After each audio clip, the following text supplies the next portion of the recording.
नमस्कार। आज हम एक बेहद दुखद और हालिया घटना पर बात करने वाले हैं। हाँ।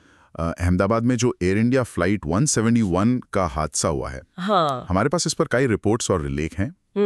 तो कोशिश करेंगे कि मतलब इनमें से सबसे जरूरी बातें निकालें और समझें कि आखिर हुआ क्या।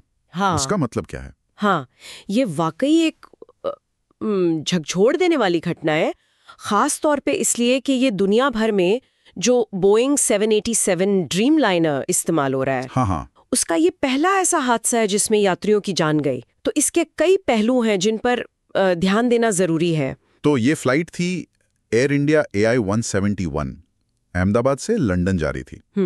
विमान था बोइंग 787-8 ड्रीम लाइनर और हादसा हुआ 12 जून 2025 को दोपहर करीब 1:38 बजे। मतलब विमान को उड़े हुए मुश्किल से 35-40 सेकंड ही हुए थे। इतनी जल्दी? हाँ, बस टेक ऑफ के तुरंत बाद। और ये हादसा भी मतलब एयरपोर्ट से ज्यादा दूर नहीं हुआ, शायद कोई 1.5-2 किलोमीटर दूरी। हाँ, वो जो बीजे मेडिकल कॉलेज और सिविल अस्पताल का हॉस्टल कॉम्प्लेक्स है, वहां विमान सीधा मतलब रिहायशी इलाके में गिरा। हाँ, ये तो और भी भयानक है।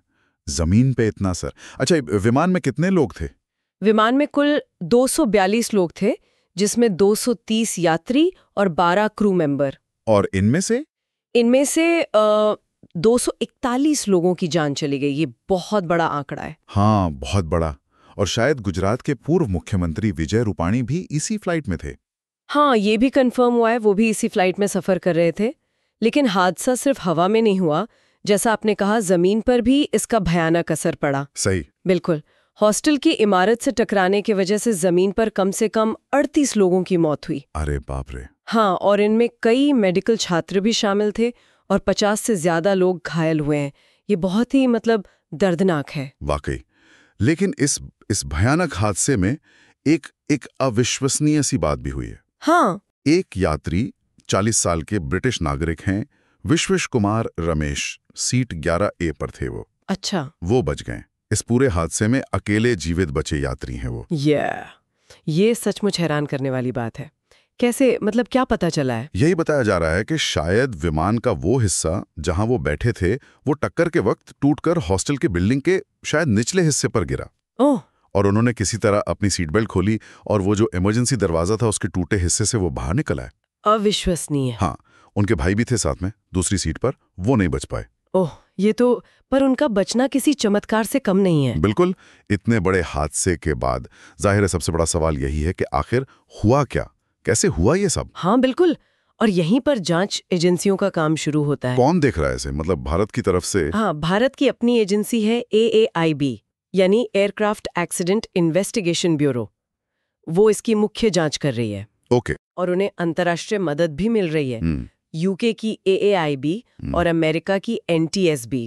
हाँ, NTSB का नाम तो सुना है, काफी अनुभवी हैं वो। हाँ, ये हवाई हादसों की जांच में दुनिया के सबसे अनुभवी एजेंसियां मानी जाती हैं। तो वो भी शामिल हैं। हाँ। और बोइंग और इंजन बनाने वाली कंपनी GE एरोस्पेस, उनकी टीमें भी यहाँ हैं। और सबसे जरूरी चीज, विमान के ब्लैक बॉक्स वो मिले, मतलब फ्लाइट डेटा रिकॉर्डर और कॉकपिट वॉइस रिकॉर्डर। हाँ, वो बरामद हो गए हैं। ये एक अच्छी खबर है। लेकिन एक चिंता की बात भी है। क्या?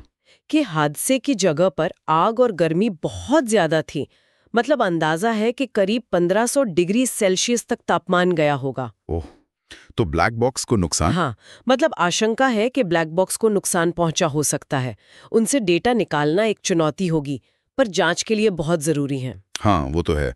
अभी जांच तो शुरुआती दौर में ही होगी, पर कुछ थ्योरीज पर बात हो रही है। मतलब सबसे ज्यादा शक किस तरफ जा रहा है? देखिए, अभी पक्के तौर पे कुछ कहना जल्दबाजी होगी, पर जो शुरुआती संकेत मिल रहे हैं वो दोहरे इंजन फेलियर की तरफ इशारा कर रहे हैं। दोनों इंजन एक साथ? हाँ, ऐसा लग रहा है। एक तो ये कि विमान का RAT यानी रैम एयर टरबाइन वो एक्टिवेट हो गया था। RAT ये क्या होता है? ये असल में एक छोटा सा प्रोपेलर होता है जो इमरजेंसी में बेसिक पावर सप्लाई के लिए बाहर आता है जी। और ये तभी बाहर आता है जब दोनों इंजन बंद हो जाए या पूरी इलेक्ट्रिकल पावर चली जाए। अच्छा, तो RAT का एक्टिवेट होना मतलब लगभग पक्का है कि इंजन या पावर में कोई बड़ी गड़बड़ी हुई थी। काफी हद तक ये एक बड़ा संकेत है। इसके अलावा कुछ वीडियोस में विमान बिल्कुल सीधा नीचे गिरता दिख रहा है, मतलब दाएं बाएं मुड़े बिना। हाँ, एविएशन में इसे यॉर ना होना कहते हैं। ये भी इसी तरफ इशारा करता है कि शायद दोनों इंजन ने एक साथ थ्रस्ट देना बंद कर दिया। और पायलट की तरफ से कोई कॉल? हाँ, पायलट के आखिरी शब्दों में थ्रस्ट नॉट अचीव्ड, मतलब इंजन से पावर नहीं मिल रही थी। ओह। फॉलिंग यानी गिर रहे हैं और मेडे जैसे शब्द थे, ये भी इमरजेंसी सिचुएशन की तरफ इशारा करते हैं। और एक और बात पता चली है कि एक इंजन कुछ समय पहले ही बदला गया था। अच्छा, ये भी एक एंगल हो सकता है जांच का। इंजन फेलियर के अलावा और किन बातों पर ध्यान दिया जा रहा है? कई और चीजें हैं, जैसे एक ये बात सामने आई कि टेक ऑफ के बाद लैंडिंग गियर नीचे ही रह गया था। अच्छा। हाँ, जो शायद हाइड्रोलिक सिस्टम में किसी दिक्कत का संकेत हो सकता है, मतलब वो सिस्टम जो विमान के पार्ट्स को मूव करने में मदद करता है। फिर फ्लैप्स सही पोजीशन में थे या नहीं, उस दिन अहमदाबाद का तापमान काफी ज्यादा था, वो भी एक फैक्टर हो सकता है। पायलटों की ट्रेनिंग कैसी थी, विमान का मेंटेनेंस रिकॉर्ड कैसा था, ये सब कुछ जांच का हिस्सा है। जैसा आपने शुरू में कहा था, ये 788 ड्रीमलाइनर का पहला घातक हादसा है। इसका एयर इंडिया और बोइंग पर क्या असर पड़ेगा, खासकर एयर इंडिया जो अभी टाटा के हाथ में आने और विस्तारा विलय के बाद हाँ बिल्कुल खुद को एक तरह से रीब्रांड कर रही थी। हाँ, एयर इंडिया के लिए ये यकीनन एक बहुत बड़ा झटका है। उनकी छवि पर, उनके ऑपरेशंस पर असर पड़ेगा।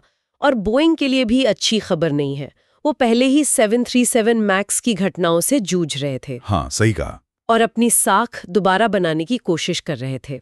इसीलिए शायद बोइंग के सीईओ खुद भारत आए और जांच में पूरे सहयोग का भरोसा दिया। सरकार की तरफ से भी कुछ एक्शन हुआ है? हाँ बिल्कुल, सरकार भी हरकत में आई। प्रधानमंत्री ने खुद घटनास्थल का दौरा किया, गृह मंत्री और नागरिक उड्डयन मंत्री ने रिव्यू मीटिंग्स की। एयर इंडिया ने मुआवजे का ऐलान किया है, हर मृतक यात्री और जमीनी पीड़ित के परिवार के लिए 1 करोड़ रुपए। अच्छा। और फ्लाइट नंबर AI-171 को अब रिटायर कर दिया गया है। सुरक्षा को लेकर भी कुछ कदम उठाए गए हैं क्या? मतलब बाकी 787 फ्लीट का क्या? हाँ, DGCA जो भारत की एविएशन रेगुलेटर है, उसने एयर इंडिया के बाकी 787 विमानों की अतिरिक्त जांच के आदेश दिए हैं। ठीक है। और सभी एयरपोर्ट्स पर इमरजेंसी ड्रिल करने को कहा है, ताकि ऐसी स्थिति में तैयारी बेहतर हो। अगर हम भारत में हुए पिछले बड़े हादसों से तुलना करें, जैसे चरखी दादरी या मैंगलोर, हाँ। तो हताहतों की संख्या के लिहाज से ये सबसे भयानक हादसों में से एक गिना जाएगा। तो साफ है कि ये एक बहुत बड़ी, एक बहुस्तरीय त्रासदी है जिसके असर लंबे समय तक महसूस किए जाएंगे। अब सबकी नजरें ब्लैक बॉक्स के डेटा और AAIB की फाइनल रिपोर्ट पर टिकी होंगी। बिल्कुल, वहीं से शायद पता चलेगा कि असल में हुआ क्या था।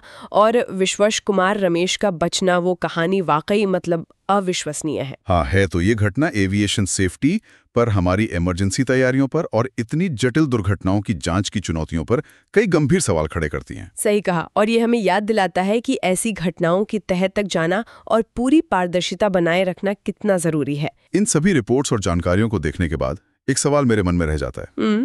जब हमारी टेक्नोलॉजी इतनी आगे बढ़ चुकी है, तब भी इतने विनाशकारी फेलियर कैसे हो सकते हैं?